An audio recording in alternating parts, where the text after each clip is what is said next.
ኩሎ ዘፈቀደ ገብረ እግዚአብሔር የወደደውን አደረገ። በስመ አብ ወወልድ ወመንፈስ ቅዱስ አሐዱ አምላክ አሜን። በዓለም ላይ የምትኖሩ ኦርቶዶክሳውያን እግዚአብሔር ልጆች ሰላም እግዚአብሔር ይብዛላችሁ። ከህዳር 6 እስከ ታኅሳስ 6 ያለው አስተምሮ ይባላል። አስተምሮ ማለት ቅዱስ ያሬድ ከ7 ዓመት የእውቀት ችግር በዓለማውያን አነጋገር ከድንቁርና በኋላ ወይም ደግሞ ትምህርት ካለመግባት በኋላ ወይም ደግሞ እውቀት ከጠፋበት በኋላ ከ7 ዓመት ጨርሶ በ8ኛው ወደ ሰማይ ተነጥቆ ህዳር 6 ቀን በመላእክት ከተማ የመላእክትን ዝማሬ ይልቁንም ዕዝል፣ ግዕዝ፣ አራራይ ይልቁንም ብሉይ ኪዳን፣ አዲስ ኪዳን ሊቃውንት መነኮሳት ይልቁንም 80 ቅዱሳት መጻሕፍትን ተርጓሚ መጻሕፍትን ተምሮ በኢዮር በራማ ኤረር በሶስቱ ከተማ ማለት ነው ይዞልን ወደ መሬት መጣ። በመሬት ደግሞ በቤተ መቅደሱ በቅድስቱ በማሕሌቱ ይህ አገልግሎት እስከ ዓለም ፍጻሜ ድረስ ስንገለገል እንኖራለን። እንደውም ስለ ዜማው ሲናገር ወይወፅእ እምነ ሰለስቱ ዜማሁ ከቅዱስ ያሬድ ዜማ ከሶስቱ የሚወጣ ዜማ የለም ይላል። ምንም ይሁን ምን ከሶስቱ ዜማዎች የሚወጣ ዜማ የለም ይላል። ስለዚህ በአጭሩ ቅዱስ ያሬድ በማይክሮ ሰከንድ 81 ቅዱሳት መጻሕፍት ብሉይ ኪዳን፣ አዲስ ኪዳን ሊቃውንት መነኮሳት ድጓ፣ ጾመ ድጓ፣ ዝማሬ፣ መዋሲት፣ ምዕራፍ እነዚህ በደቂቃ ይልቁንም በማይክሮ ሰከንድ የተማረበትና የተገለጸበት ጊዜ ስለሆነ ምን ይባላል? አስተምሮ ይባላል ማለት ነው። ከመቼ ጀምሮ? ከህዳር 6 እስከ ታኅሳስ 6 ከዚያ በኋላ እስከተባለ በዚህ ውስጥ አክሱማውያን የቅዱስ ያሬድን ዜማ ተቀበሉ ሲባሉ አንቀበልም አሉ። አፄ ገብረ መስቀል የሚባሉ ነበሩ ንጉሥና ተቀበሉ እንጂ ምንድነው ችግራችሁ ሲሏቸው ከሰማይ ይሁን ከመሬት ይሁን ከመላእክት ይሁን ከሰው ይሁን ከእግዚአብሔር ይሁን ከሰይጣን ይሁን አናውቀውም። ስለዚህ እኛ የምናምነው የተጻፈ መጽሐፍ እሳት ላይ ገብቶ ሲወጣ ውሃ ላይ ገብቶ ውሃውን ሲያልፍ ነውና ስለዚህ አሁን እኛ አምነን ለመቀበል አንገደድም ብለው እምቢ ሲሉ ከታኅሳስ 1 ጀምሮ እስከ ታኅሳስ 7 ቀን ድረስ ሱባኤ ገብተው ታኅሳስ 7 ላይ ዘበመስቀሉ ተቀነው ወበነቢያት ተሰብከ ነቢያት ወሊቃነ መላእክት ሰብህዎ ኪያሁ ንሰብህ መድኅነ በመስቀሉ ላይ ይህ ቃል ተጽፎ ተቀርጾ ሲዜም አዩ። አክሱማውያን እሺ በጎ ብለው ተቀበሉ። ኢትዮጵያ ተቀበለችው፣ ዓለምም ይህን ዜማ ተቀበለ ማለት ነው። ስለዚህ የዓለም ዜማ ምናልባት ሰዎች በተለያየ መልኩ ቢያወላግዱትም ቢያጣምሙትም ግን 3 ዜማዎች ናቸው። ዕዝል፣ ግዕዝ፣ አራራይ ናቸው ማለት ነው። ስለዚህ እነዚህ የተገለጹበት ጊዜ ስለሆነ ቅዱስ ያሬድ የተማረበት ጊዜ ስለሆነ ብሉይ ኪዳን፣ አዲስ ኪዳን ሊቃውንት መነኮሳት 80 ቅዱሳት መጻሕፍት የተገለጹበት ጊዜ ስለሆነ አስተምሮ ተብሏል ማለት ነው። ከዚህም የተነሳ ከህዳር 6 እስከ 12 ኢተዘኪሮ ይባላል። አበሳችን፣ በደላችን፣ መተላለፋችን ሳያስብ አላጠፋንም ይላል እግዚአብሔር አምላክ። አሁንም ይጠብቀን። ኢተዘኪሮ አበሳዚያነ ኢሃደገነ ፍጹመን ፈጽመን እንድንጠፋ አልተወንም፣ ይልቁንም በምሕረቱ ጎበኘን የሚለውን ባለፈው ህዳር 7 ቀን ተማምረናል ማለት ነው። ሁለተኛው እሑድ ደግሞ ከ13 እስከ 19 ያለው ሎቱ ስብሐት ይባላል ማለት ነው። አሁን ዛሬ የምንማማረው ከ13 እስከ 19 ያለው የዋለው 14 ላይ ነው እና ስለ 14 ዕለት አቡነ አረጋዊ፣ ዕለተ ሰንበት፣ ገብረ ክርስቶስ እነዚህ ሁሉ ቅዱሳን የሚታሰቡበት ዕለተ ሰንበት ነውና በዚህ ዕለት የሚባለው መዝሙረ ያሬድ፣ በቅዳሴ የሚነበቡ መልእክታት፣ በቅዳሴ የሚዜመው ምስባክ፣ በቅዳሴ ሰዓት የሚነበበው ወንጌል እሱን አጠር መጠን ባለመልኩ ተርጉመን እንጨርሳለን። እግዚአብሔር አምላክ እኔንም እናንተንም በምሕረቱ እንዲጎበኘን የአምላካችን የእግዚአብሔር መልካም ፈቃዱ ይሆንልን። ምንድን ነው? ኩሎ ዘፈቀደ ገብረ እግዚአብሔር የወደደውን አደረገ ነው። በሰማይኒ ወበምድርኒ በሰማይም በምድርም እግዚአብሔር የወደደውን አደረገ ነው። በባሕርኒ ወበኩሉ ቃላያት በባሕርም በወንዞችም በምንጮችም እግዚአብሔር የወደደውን አደረገ ነው። ሰዓቱ ሲደርስ በዚያ በመስባኩ ቦታ እንተረጉመዋለን። አሁን ወደ ዋናው መሰረታዊ ትምህርታችን እንግባ። የሚቀድመው መዝሙሩ ነውና መዝሙሩ ሎቱ ስብሐት ወሎቱ አኮቴት ለዘቀደሳ ለሰንበት ይለናል። ይህ እንግዲህ መዝሙረ ያሬድ ነው። ቅዱስ ያሬድ የደረሰው ይልቁንም ደግሞ ለዓለም እግዚአብሔርና ሕዝበ እግዚአብሔር የሚታረቁበት ትልቅ የወንጌል አገልግሎት የሆነ ከታላቁ መጽሐፍ ቅዱስ የተቀዳ ከመጽሐፍ ቅዱስ የተቀዳ ነው። ስለዚህ መጀመሪያ በዜማ ይሉታል። ከዛ በኋላ ደግሞ በመቋሚያ ይሉታል። ከዛ ቀጥሎ ደግሞ በጸናጽል ይሉታል። ይህ ቃለ እግዚአብሔር ምን ይባላል? መዝሙር ይባላል። ይህንም መዝሙር በተመለከተ እግዚአብሔር ባቀበለን መልኩ እንማማራለን። እግዚአብሔር አምላክ የጊዜ ባለቤት ነውና እንዲያስተምረን መልካም ፈቃዱ ይሆንልን። በነገራችን ላይ እንምጣ። ሎቱ ስብሐት ወሎቱ አኮቴት ለዘቀደሳ ለሰንበት ይላል።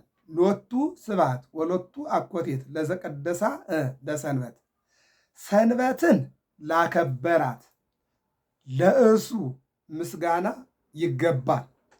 ዘጸአት ምዕራፍ 20 ዘዳግም ምዕራፍ 5 ላይ ሰንበትን አክብሩ አንተም ሰራተኛህም ሀብትህም ንብረትህም እስመ ሰንበትሰ በእንተ ሰብእ ተፈጥረት፣ ለሰው ልጆች ማረፊያ ትሆን ዘንድ ሰንበት ተሰርታለችና ሰንበትን አክብሩ። ሰንበቴ ቅድስቴ እንተ አይረፍኩም ኩሉ ግብሬ ይቤ እግዚአብሔር። ሰንበት ከእሑድ እስከ ዓርብ ስራውን ሰርቶ ቀዳሚትን አርፎባታልና ቀዳሚት ሰንበት ዕረፍት ትሆናችሁ አለ።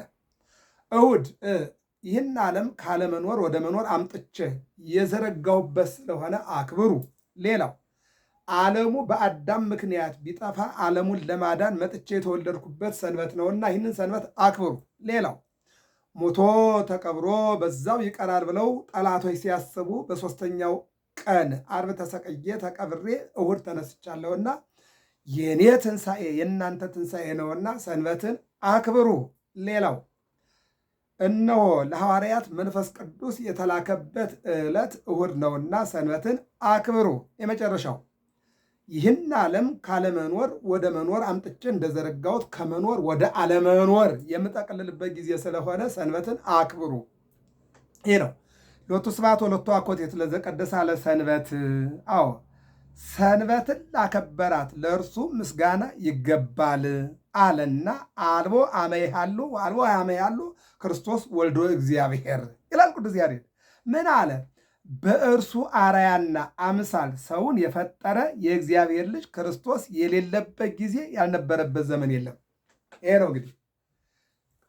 ዮሐንስ አፈወርቅ ምን ይላል? የምናየው ዓለም አለ ካንተ ያልሆነ ከኛ የሆነ ምንም ነገር የለም አለ። አንተ ያልነበርክበት ዘመን የለም፣ የማትኖርበት ዘመን የለም። ትናንትም ነበርክ፣ ዛሬም አለህ፣ ነገም ትኖራለህ። ይህንን ምን አለ?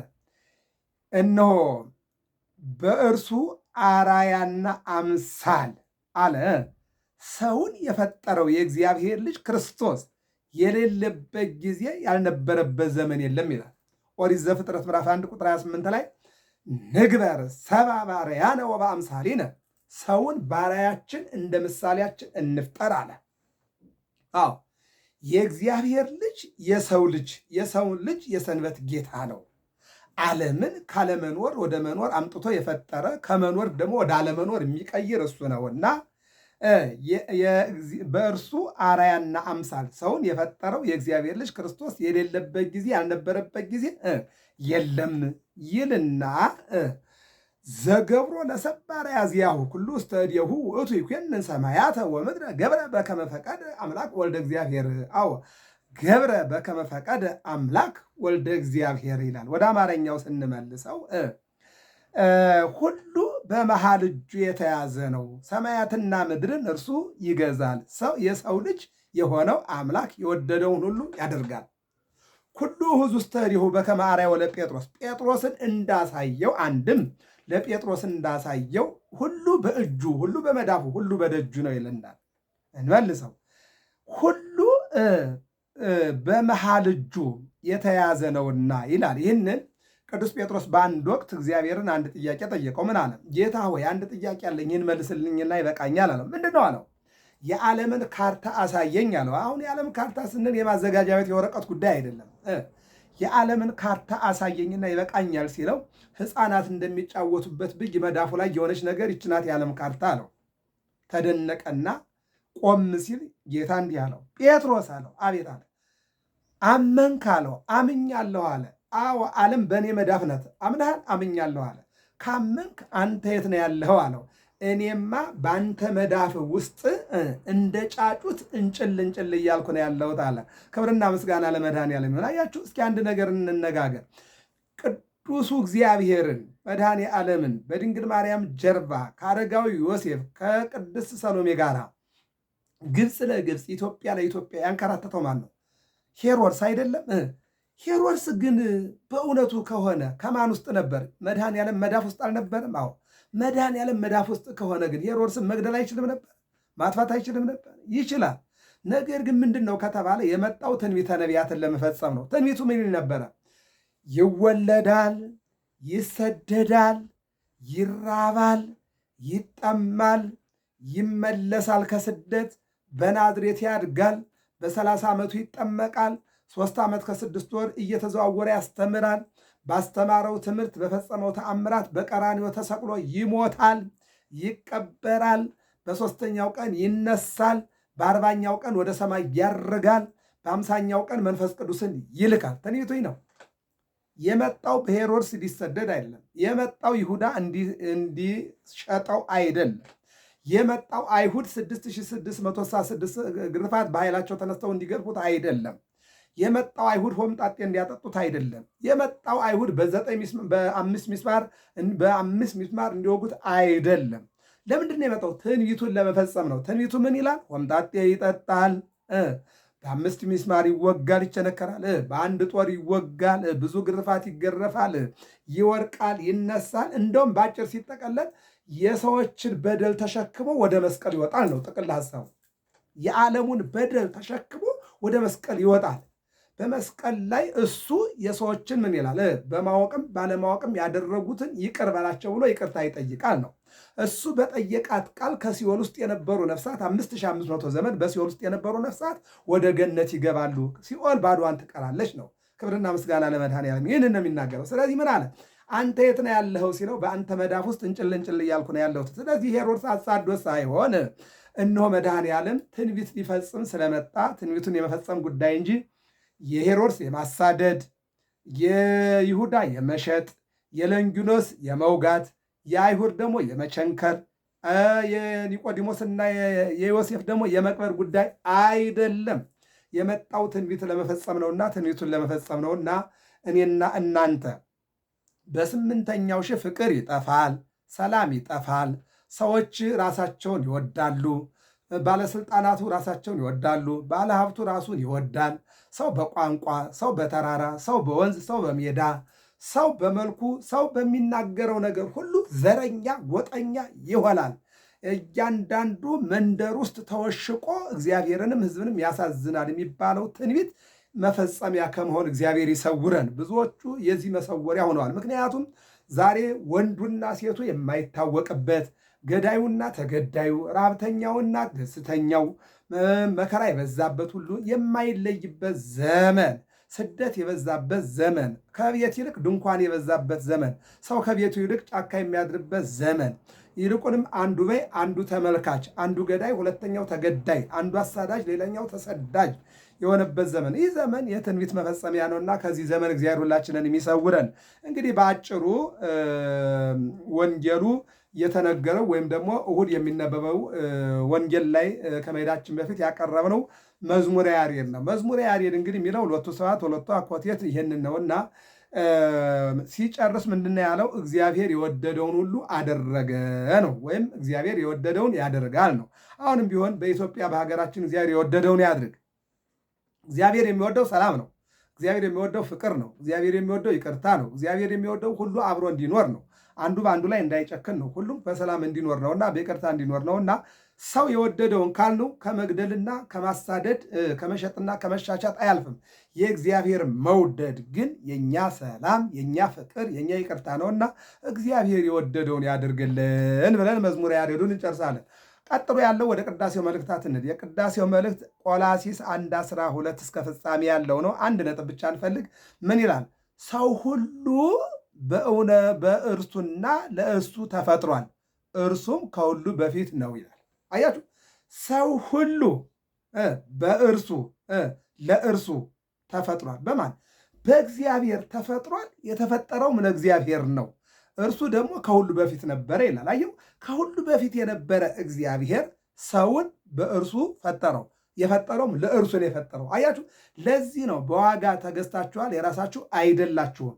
ለምን ከተባለ አዳምና ሔዋን አትብሉ የተባሉትን በልተው ሞትን አመጡ፣ ፍዳን አመጡ፣ ኩነኔን አመጡ፣ መውደቅን አመጡ፣ ስደትን አመጡ። ስለዚህ ያንን ለማስወገድ መድኃኔዓለም ዋጋ ከፈለው። ምንድን ነው? በቀራንዮ ተሰቅሎ፣ አዎ እነሆ እኛን አዳነ። ስለዚህ በዋጋ ተገዝታችኋል። ለምን? የሰው ልጅ የእግዚአብሔር ልጅ መድኃኔዓለም ስጋውን ቆርሶ ደሙን አፍሶ በመስቀሉ ላይ በተሰቀለው ስጋውና በፈሰሰው ደሙ ዓለምን አድኗልና የመዳናችን ጉዳይ የእግዚአብሔር መሰቀል ጉዳይ፣ የእግዚአብሔር መሞት ጉዳይ፣ የእግዚአብሔር መቀበር ጉዳይ፣ የእግዚአብሔር መነሳት ጉዳይ እንጂ የእኛ ጽድቅ አይደለምና ስለዚህ ሁሉ በእርሱና ለእርሱ ተፈጥሯል፣ እርሱም ከሁሉ በፊት ነበር ይላል። ስለዚህ አመንም አላመንም የተፈጠርነው በእግዚአብሔር ነው፣ የተፈጠርነውም ለእርሱ ነው። እንደገና ደግሞ እርሱም ከሁሉ በፊት ነበር። ስለዚህ ሰው የራሱ አይደለምና ትእዛዘ እግዚአብሔርን ጠብቀን እንድንጓዝ እግዚአብሔር ይርዳን ነው። ሁለተኛው ዲያቆን የሚያነበው አንደኛ ጴጥሮስ 1:13 እስከ 21 ያለው ነው። እሱም አንድ ነገር እንምዘዝ። ምን ይላል? የጠራችሁ ቅዱስ እንደሆነ በኑሯችሁ ሁሉ ቅዱሳን ሁኑ። እንድገመው። የጠራችሁ እግዚአብሔር ቅዱስ እንደሆነ በኑሯችሁ ሁሉ ቅዱሳን ሁኑ። በኑሯችን ሁሉ ቅዱሳን እንድንሆን እግዚአብሔር ይርዳል። በእውነት የተቀደሰው በ40 ቀን ወንዶች ሴቶች በ80 ቀን ሀብተ ወልድና ስመ ክርስትና በጸጋ በክርስቶስ ክርስቲያን የተባልን እኛ የእግዚአብሔር ልጆች ቅዱሱ አምላካችን ቅዱሳን እንድንሆን ይፈልጋልና እሱ ንጹሕ ነው፣ እኛም ንጹሐን። እሱ ደግ ነው፣ እኛም ደጎች። እሱ ፍቅር ነው፣ እኛም ፍቅር። እሱ ሰላማዊ ነው፣ እኛም ሰላማውያን። እሱ ይቅርታ ነው፣ እኛም የይቅርታ ሰዎች። እሱ አዛኝ ነው፣ እኛም አዛኞች። እሱ ርኅሩህ ነው፣ እኛም ርኅሩህ። እሱ እነሆ የሰዎችን የመኖር እንጂ ሞት አይወድምና እኛ ደግሞ ለሰው በጎ እንድንመኝ እግዚአብሔር ይርዳን ነው። የሚቀጥለው እንግዲህ ምስባኩ ነው። ምስባኩ ምንድነው? የተነሳንበት ነው። እዚህ ላይ ርዕሳችን እንግዲህ ኩሎ ዘፈቀደ ገብረ እግዚአብሔር እስመ አብይ ውእቱ እግዚአብሔር አምላክነ። እግዚአብሔር አምላካችን ትልቅ ነው። ምን አልኳችሁ? እግዚአብሔር አምላካችን ትልቅ ነው። ሰው ትልቅ ብንለው ትንሽ ሆኖ እናገኘዋለን። ሀብታም ስንለው ድሃ ሆኖ እናገኘዋለን። ባለስልጣን ስንለው ወርዶ እናገኘዋለን። ደግ ነው ስንለው ክፉ ሆኖ እናገኘዋለን። ይመጸውታ ስንል ሲሰርቅ እናገኘዋለን። ይህ ሰው ትናንት ይመጸውት ነበር ብንለው ዛሬ ዳቦ ከሰው ሲቀበል ልናገኘው እንችላለን። ስለዚህ እስመ አብይ ውእቱ እግዚአብሔር አምላክነ። እግዚአብሔር ትልቅ ነው። በእኛ ዘንድ ትልቅ ኩንታል ሊሆን ይችላል። በእኛ ዘንድ ትልቅ ባለሀብት ሊሆን ይችላል። በእኛ ዘንድ ትልቅ ባለስልጣን ሊሆን ይችላል። ነገር ግን ትልቅ እግዚአብሔር ነው። ትልቅ እግዚአብሔር ትንሹንም ትልቁንም በእኩል የሚመለከት እግዚአብሔር ነው ማለት ነው። ይህንን ነው የሚናገር። ይቀጥልና እምኩሉ አማልክት፣ ከሰማይ በታች ከምድር በላይ አማልክት ዘበጸጋ የተባሉ ነቢያት አሉ፣ አበይት ነቢያት አሉ፣ ደቂቀ ነቢያት አሉ፣ ሐዋርያት አሉ፣ ጻድቃን አሉ፣ ሰማዕታት አሉ። ከነዚህ ሁሉ በላይ ትልቅ እግዚአብሔር ነው። ምን ይላል ልበ አምላክ ዳዊት? አብይ እግዚአብሔር ወብዙ አኮቴቱ። እግዚአብሔር ትልቅ ነው፣ ምስጋናውም ብዙ ነው ይላል። ብዙ የሆነ ምስጋና መስግነን እንድናልፍ እግዚአብሔር አምላክ ሁላችንን ሚርዳን። እንደውም ይላል አይመርኩ ከመኩሎ ዘፈቀደ ገብረ እግዚአብሔር። እንደውም አለ አወኩኝ እግዚአብሔር የወደደውን ሁሉ አደረገ። ሰው ለካም የወደደው ነገር ሁሉ አይሆንለትም፣ አይሳካለትም፣ አይደረግለትም። እግዚአብሔር ግን የወደደውን ሁሉ አደረገ ይልና ሰማይን ከላይ ሰቀለው አለ፣ መሬትን በውሃ ጀርባ መሰረተው አለ፣ ሰማይ ላይ ፀሐይ፣ ጨረቃ፣ ከዋክብት አደረገ አለ። ምድር ላይ ደግሞ እንስሳት፣ አራዊት፣ ተራራው፣ ወንዙ፣ ሸንተረሩ የሰው ልጆችን አደረገ ይላል። በሰማይ መላእክትን አደረገ አለ። በታች ደግሞ ሊቃውንትን አደረገ አለ። እግዚአብሔር የወደደውን አደረገ። ሰው የወደደውን ላድርግ ቢል አቅሙ ላይወስነው ላይሆንለት ይችላል። እንዲሁም ፖለቲካ ላይፈቅድለት ይችላል። ጊዜ ላይፈቅድለት ይችላል። ኢኮኖሚ ላይፈቅድለት ይችላል። የወደደውን ሁሉ ለማድረግ እኛም ምክንያቱም ፍላጎታችን ብዙ ነው።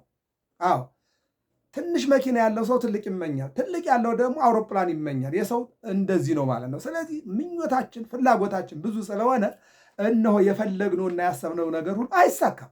ከ110% ከተሳካ 90 ከቀረ እንኳን ራሱ ጥሩ ነው። ራሱ የሰው ልጅ ፍላጎቱ ሰፊና ብዙ ስለሆነ ማለት ነው። አንዳንዱ ኢትዮጵያ መኖር ይፈልጋል፣ አንዳንዱ አሜሪካ መሄድ ይፈልጋል። ይገርመኛል። እኔ አንዳንድ ጊዜ የአውሮፓ ወይም የአሜሪካ ወይም ደግሞ የሳውዲ ወይም ደግሞ የአረብ ኤምሬት ኤምባሲ ዘበኛ አዳሪ ይመስል ዛሬ ወረፋ ይዞ ፓስፖርት እያወጣ ወደ ውጭ ዓለም ለመሄድ ፍላጎቱ የበዛ በጣም ብዙ ወጣት ነው። እንዲህ ይገርመኛል። እንዳለመታደሉ ነው። እኛ ያለንበት ዘመን ደግሞ ይሄ ፖለቲካው ወንዝ የተሻገረ ድንበር የደፈረ ጠላት የለም። እርስ በርሳችን ምናሴ የበላው ለምናሴ ወንድም ወንድሙን እየገደለ ወንድም ወንድሙን እየበላ ወንድም ወንድሙን እያሳደደ ወንድም በወንድሙ ላይ እየጨከነ ልጅ በእናቱ ላይ በአባቱ ላይ አባት እናት በልጆቻቸው ላይ የተጨካከኑበት ዘመን ይህ ዘመን ነው። በዚህ ምክንያት ላይ ተምረው ስራ ባለማግኘታቸው በተማሩት ትምህርት መደበኛ ነገር ባለማግኘታቸው ብንኖርም አልደላንም ብለው ዛሬ ህገወጥ በሆነ መንገድ እየተሰደዱ በሳውዲ አረቢያና በሊቢያ የመሬቱን ደረቅነት በደማቸው የቀየሩ ባህሩን ወደ ደምነት የቀየሩ የባዕድ ሀገር አሞራዎች እና አራዊቶች በልተው የጠገቡ የማንን የኢትዮጵያ ልጆችን ነው።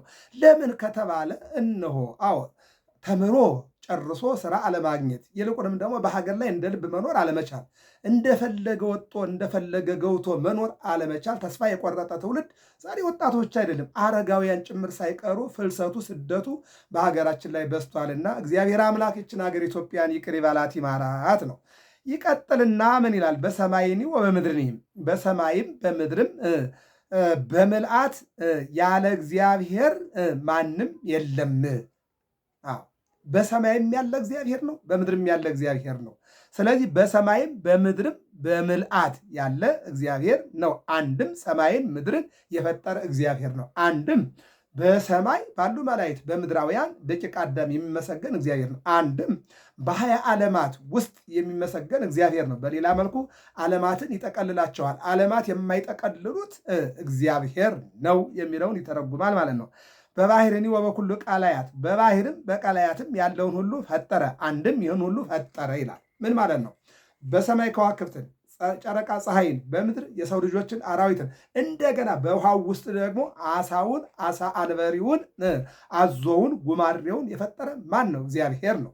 ስለዚህ እነሆ በሰማይም ባለው በመሬትም ባለው በባሕርም ባለው የሚመሰገን ማን ብቻ ነው? እግዚአብሔር ብቻ ነው። ለዚህ ነው ቅዱስ ዳዊት ምን አለ? እመኒ አረጉ ውስተ ሰማይ ወደ ሰማይ በወጣ ወመኒ ወረድኩ ውስተ ቀላይ ወደ ባሕር ብገባ አንተ የሌለህበት የለም። እኛ የሌለንበት አለ። ሰማይ ላይ የለንም፣ ውሃ ውስጥ የለንም። ያለነው የት ነው? እዚህ ደረቋ ላይ ነው ያለነው፣ ደረቋ ላይ ነው። ስለዚህ እግዚአብሔር ግን የሌለበት የለም። እኛ ያለነው ብርሃን ላይ ነው፣ ጨለማ ላይ የለንም። እግዚአብሔር ግን ብርሃን ላይም አለ፣ ጨለማ ላይም አለ። እኛ ትናንት አልነበርንም፣ ዛሬ አለን፣ ነገ አንኖርም። እግዚአብሔር ግን ትናንት ነበረ፣ ዛሬም አለ፣ ነገም ይኖራል። እኛ ያልነበርንበት ዘመን አለ፣ አሁን ያለንበት ዘመን አለ፣ የማንኖርበት ዘመን አለ። ያልነበርንበት ዘመን ማለት ያልተወለድንበት ማለት ነው። ያለንበት ዘመን ማለት ተወልደን የምንኖርበት ማለት ነው። የማንኖርበት ዘመን ማለት ወደ መቃብር የምንገባበት ዘመን ማለት ነው። ስለዚህ እግዚአብሔር ግን ሀሎ ወይ ሄሉ ያለ የነበረ የሚኖር ቅድመ ዓለም የነበረ ዓለምን ፈጥሮ የሚኖር ዓለምን አሳልፍ የሚኖር እግዚአብሔር ነው። ዓለማውያን ወገኖች ዓለም ላይ ያላችሁ መንፈሳዊነት ደግሞ የሚማርካችሁ ውድ የእግዚአብሔር ልጆች እግዚአብሔር ቀድሞ የነበረ ዓለምን ፈጥሮ የሚኖር ዓለምንም አሳልፎ የሚኖር እግዚአብሔር ነው። ከእግዚአብሔር ያልሆነ ምንም ነገር የለም። ሰውን አለ ብትለው አይኖርም፣ የለም ብትለው ይኖራል። እግዚአብሔር ግን አለም ብትለው የለም ብትለው ይኖራል። እግዚአብሔርን አለም ብትሉት አለ፣ የለም ብትሉትም አለ።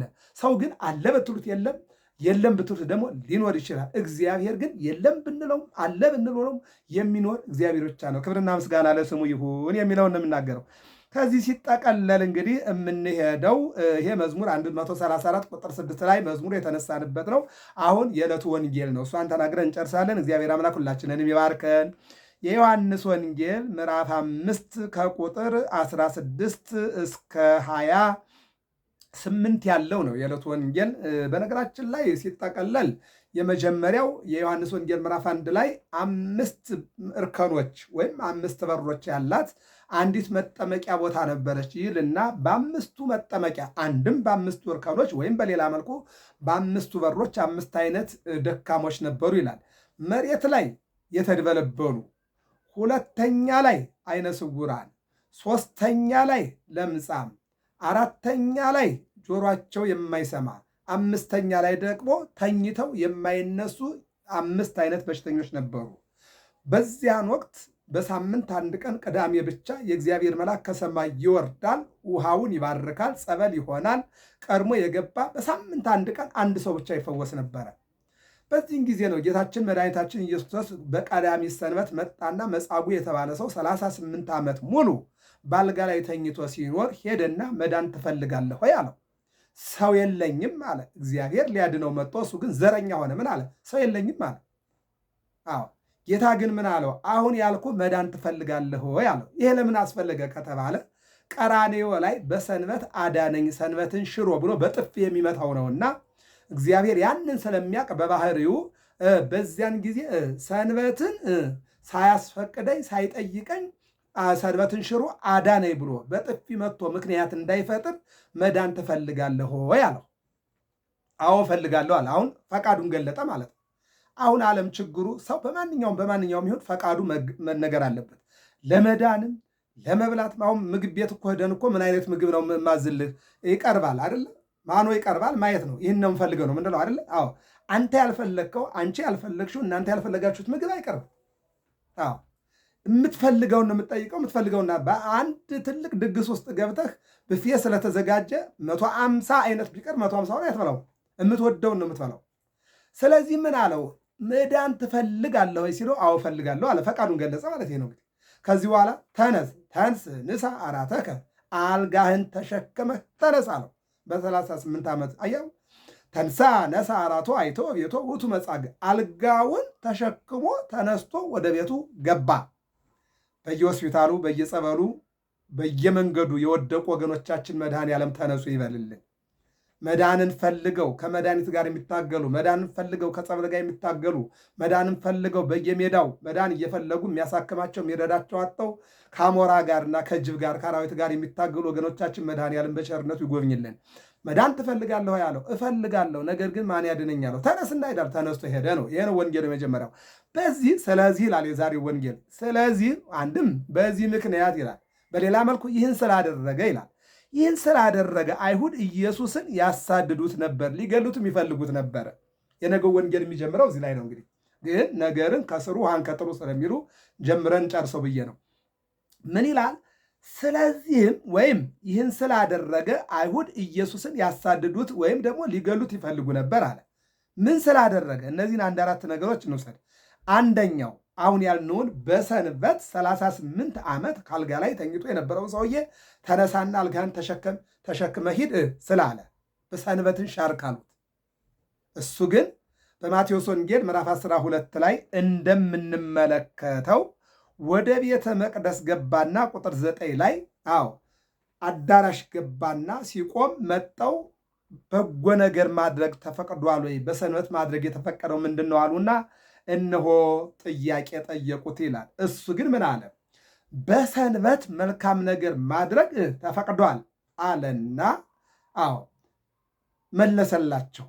ምን እንደሚያደርግ እነሱ ይጠብቁ ስለነበረ ማለት ነው። ለምን እጁ የሰለለ ሰው እዚያ ውስጥ አለ፣ ይህን ሰውዬ ምን ሊያደርግለት ፈልጎ ነው ብለው አዳራሽ ውስጥ ገብቶ መቅደስ ውስጥ ገብቶ አንድ ችግር ሳይፈታ ስለማይወጣ፣ የታመመ ሳይፈውስ፣ እውር ከሆነ ሳያበራ፣ ለምጻም ከሆነ ሳያነጻ፣ ድውይ ከሆነ ደግሞ ሳይፈውሰው አይወጣም። ይህንን ስለሚያውቁ ምን ሊሰራ ነው ሲሉ፣ እሱ ግን እንዲህ አላቸው፣ በሰንበት አለ ከእናንተ ዘንድ አንድ ሰው በጉ ገደል ቢገባበት ቢሰበር አውጥቶ ጠግኖ የሚድን ከሆነ ማዳን፣ የማይችል ከሆነ ስጋውን አወራርዶ የማይበላ ማን ነው? የሰው ልጅ ከበግ አይበልጥምን? ስለዚህ እኔም የታመመውን በሰንበት እፈውሳለሁ አለና ያንን እጁ የሰለለውን ሰው ስፋ ሄድየ ከቅድስት እንተ ምልዕተ ምሕረት አለው። እጅህን ዘርጋ አለው። እንዳለመታደሉ ነው ዛሬ እኛ ሰውን ለማዳን ሳይሆን ሰውን ለመግደል ሰውን ለማሳቀቅ ነው እጃችን የምንዘረጋው አይደለም። ወይም ለልመና ነው ወይም ሰውን ለማሳቀቅ ነው እጃችን የምንዘረጋው። ጌታ ግን እጅህን ዘርጋ አለው። እጁን ሲዘረጋ ወኮነት ከመካሌታ ይላል፣ እንደ ሁለተኛዋ እጅ ኖርማል እንደሆነችው እጁ ዳነለት ይላል። ክብርና ምስጋና ለመድኃኔዓለም ይሁን። ይህን ስላደረገ ያሳድዱት ነበር፣ ሊገሉት የሚፈልግ ነበረ ይላል። ሁለቱ ነው። አንደኛው የ38 ዓመቱን መጻጉዕን ተነስና ሂድ ስላለው፣ ሁለተኛ እጁ የሰለለውን ስለፈወሰው በዚህ ምክንያት ሊገሉት ያሳድዱት ነበር ይላል። ሌላው የማርቆስ ወንጌል ምዕራፍ 1 ቁጥር 40 ነው። አዎ ለምጻም ሰው ወደ ጌታ ቀረበና ጌታ ሆይ ልነጻ እፈልጋለሁ፣ እባክህ አንጻኝ ፈቃድህ ከሆነ አለ። ጌታ ደግሞ ምን አለ? ፈቃዴ ነው ንጻ ብሎ ተናግሮ ሲጨርስ፣ አዎ ሰውነቱ ከዚያ ጠባሳ ነፃ ሆነለት። ክብርና ምስጋና ለእግዚአብሔር። ጠባሳ ፊቱ የሚያስፈራ እጁ በሙሉ እናያለን። አንዳንድ ሰዎች ላይ ከቀይ ሰውነት ላይ እሳት የመሰለ ለምጽ ነገር እናያለን። እንደዚያ ነገር አሰቃቂ ሰውየው ለተሸከመው እኛ የምንጸየፈው እኛ የሚቀፈል ለማየትም አብሮ ለመብላትም አብሮ ለመጠጣትም አብሮ ለመቀመጥም እኛ ይከብደናል አይደል? ሰውየው ለተሸከመው እኛ እንሳቀቃለን። ሰውየው እኮ በሽታውን ተሸክሟል። አይነ ስውሩ ዕውርነቱን ተሸክሟል። እጅ የሌለው እጅ አለመኖርን ተሸክሟል። ጆሮ የሌለው ጆሮ አለመኖርን ተሸክሟል። እግር የሌለው እግር አለመኖርን ተሸክሟል አይደል እንዴ? ነገር ግን ሰውየው ለተሸከመው እኛ እንሳቀቅ ወይም እንጸየፋለን። በእውነቱ በምሕረቱ እግዚአብሔር ይማረን። አዎ በዚህን ጊዜ ምን አለ ነው የሚለው? ንጻ አለው። ንጻ ሲለው ወዲያው ተፈወሰ ነው ይላል። ክብርና ምስጋና ለመድኃኔዓለም። የመጨረሻው የሉቃስ ወንጌል 4:31 ነው። በሰንበት ጋኔን ያደረበት ሰው አንድ ሰው ነበር ይላል። ያ ጋኔን አንድ ጊዜ ጨለማ ላይ፣ አንድ ጊዜ ጉድጓድ ላይ ይጥለዋል፣ አንድ ጊዜ ሰውነቱን ያሳብጠዋል፣ አንድ ጊዜ ደግሞ ያስጮኸዋል፣ አንድ ጊዜ ደግሞ ያዘልለዋል ይላል። በዚህን ጊዜ ጌታ ጋኔኑ ያደረበትን ሰው ከደሙ የተዋሃደውን ውጣ አለና አስወጣው። በዚህ ምክንያት ያሳድዱት ነበር ነው የሚለው። የሚገርም እኮ ነው። ዓለም አዳኟን ጠላች። አዎ ዓለም እኮ ይገርማችኋል፣ መድኃኒቷን የጠላች ዓለም እኮ ናት እኮ። አምላኳን የሰቀለች፣ አምላኳን የገረፈች፣ አምላኳን ያሳደደች ዓለም ውስጥ እኮ ነው የምንኖረው። ለዚህ ነው በዮሐንስ ወንጌል ምዕራፍ 15 ላይ እኔን አሳድደውኛል፣ እናንተን ያሳድዷችኋል፣ እኔን ገርፈውኛል፣ ይገርፏችኋል፣ እኔን እንደዚሁ ደግሞ አምላክ አይደለህም ብለው ክደውኛል፣ እናንተንም አገልጋዮች አይደላችሁም ይሏችኋል።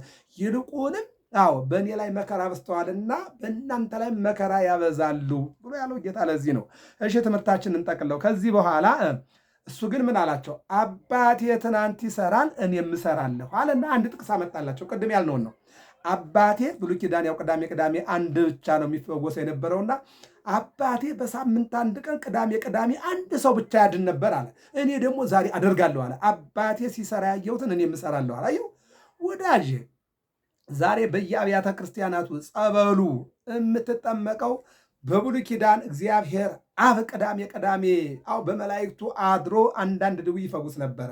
በሐዲስ ኪዳን ደግሞ ጌታችን መድኃኒታችን ኢየሱስ ክርስቶስ ራሱ እየተዘዋወረ በሰንበት ይፈውስ ነበረ። ዛሬ ደግሞ እኛ ባለንበት እንዳለመታደል ሆኖ አይደለም፣ እንደ መታደል ሆኖ በየአብያተ ክርስቲያናቱ ጸበሉ፣ እምነቱ፣ መስቀሉ አለ። በእምነት አምናችሁ እነሆ መፈወስ የእናንተ ፋንታ ነው። አለማመንም መብት ነው፣ ማመንም መብት ነው። ቤተክርስቲያን መጠን መፈወስም መብት ነው። ቤተክርስቲያን አለመምጣትም ያንተ መብት ነው። ዓለም ዲሞክራሲ ሊጠብቅልህም ላይጠብቅልህም ይችላል። ነፃነትህን ሊገፍህም ላይገፍህም ይችላል። ወደድክም ጠላህም ግን ነፃነትንና ዲሞክራሲነትን 100% የሚሰጥ እግዚአብሔር ብቻ ነው። አዎ ዲሞክራሲ ስንል የዓለሙን ዲሞክራት ተው፣ እውነተኛው የነፃነት አባት መድኃኔዓለም ብቻ ነው። ነፃነትማ ባይኖር ኖሮ ሔዋን ቅጠል ስትበጥ ዝም ብሎ ያያታል እንዴ? አያይ። ይሁዳ በ30 ብር ሲሸጠው ዝም ብሎ ያየዋል እንዴ? አይሁድ ሲገርፉት ዝም ብሎ ያያቸዋል እንዴ? ሲሰቅሉ ዝም ብሎ ያያቸዋል እንዴ? ሲወጉት ዝም ብሎ ያያቸዋል እንዴ? አምላክ እኮ ነው፣ ንጉሥ እኮ ነው። አምላክን መጠቅለል የሚችል እኮ አምላክ እኮ ነው። ስለዚህ እሱ ነው ዲሞክራሲ ማለት ነው። ሌላው ወደ መጨረሻው ስነድ አባቴ ቅዳሜ አንድ በሽተኛ ያድን ነበረ፣ ድውይ ይፈውስ ነበረ፣ ሰንበትን ይሽራል ብለው ብቻ አይደለም ይልና ራሱን እግዚአብሔር አደረገ፣ ራሱን የእግዚአብሔር ልጅ አደረገ ይላል። እኔ በነገራችን ላይ 5 ክሶች ናቸው የተከሰሰበት፣ 5 ክሶች ናቸው። አንደኛው ከክሱ አንዱ ሰንበትን ይሽራል ነው። ሁለተኛው ደግሞ ራሱን እግዚአብሔር ያደርጋል ነው። እንደውም የሚከተሉት ሰዎች በ5 መልኩ፣ አንደኛው ምልክት ፈላጊ፣ ሁለተኛው መዳን የሚፈልግ፣ ሶስተኛው የሚማር፣ አራተኛው ደግሞ ሊከስ የመጣ፣ አምስተኛው ደግሞ እነሆ የእግዚአብሔርን ቸርነት ለማየት የሚመጣ ነበር። ከዚህ ውስጥ አንዱ ነው እውነት የሆነው የተገኘው። ለምን? የትኛው ነው?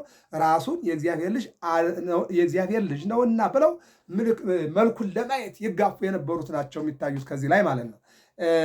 ምልክት ፍለጋ፣ ትምህርት ፍለጋ፣ መዳንን ፍለጋ፣ እንደገና ደግሞ ክስ ፍለጋ፣ እንደገና ደግሞ መልኩን ለማየት እነዚህ ሁሉ በሱ ሕይወት ላይ አልፈዋል ማለት ነው። ይህን የሚነግረን ቀጥሎ እርሱን እግዚአብሔር ያደርጋል። ወይም እርሱን ስንል እግዚአብሔር ያደርጋል ወይም ራሱን እግዚአብሔር ያደርጋል። በሌላ መልኩ የእግዚአብሔር ልጅ ነኝ ይላል እያሉ ይከሱት ነበር ይልና የእግዚአብሔር ልጅ ነኝ ይላል። ሲሉት አብ ሙታን እንዳስነሳ ወልድም ሙታንን ያስነሳል አለ። ተመልከት። አብ በብሉይ ኪዳን ሐዋርያት ላይ፣ በነቢያት ላይ፣ በጻድቃን ላይ አድሮ አስነስቷል። እኔ ደግሞ አልዓዛርን ከ4 ቀን በኋላ ተነስ ብየዋለሁ አለ። በቃ ምስክር አመጣ እዚያ ጋር። ሌላው አብ የሚሰራውን አብን የሚያከብሩ ወልድን ያከብራሉ። አብ ወላዲ፣ ወልድ ተወላዲ። አብን የሚያከብሩ ወልድን ያከብራሉ። አብ ወላዲ፣ ወልድ ተወላዲ ብለው መንፈስ ቅዱስ ሰራጺ ብለው ያምናሉ። ግልና አማን አማን እብለክሙ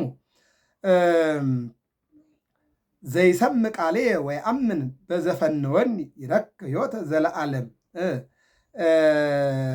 ሙት ከማንሳት ትንሣኤ ሕሊና ይበልጣል። የኔን ቃል ሰምቶ አብ የላከኝ በእኔ እኔ በአብ እንዳለሁኝ ያመነ የማታልፍ